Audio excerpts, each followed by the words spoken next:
Matapos maghain ng petisyon ng ilang transport group ukol sa pagtaas ng pamasahe sa mga sasakyang jeepney, ay kasulukuyang nire-review na ito ng Land Transportation Franchising and Regulatory Board o LTFRB.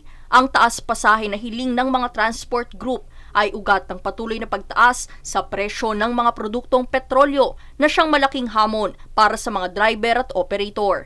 Nauunawaan naman daw ito ni LTFRB Chairperson Teofilo Gualdis III, ngunit ipinaliwanag nito na kinakailangang ibalanse rin ang magiging epekto sa publiko, gayong sumasabay din ang inflation ngayon.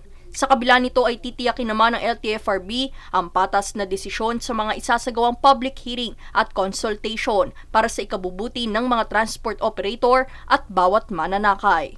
Daniza Lopez, nag-uulat para sa Golden Nation Network.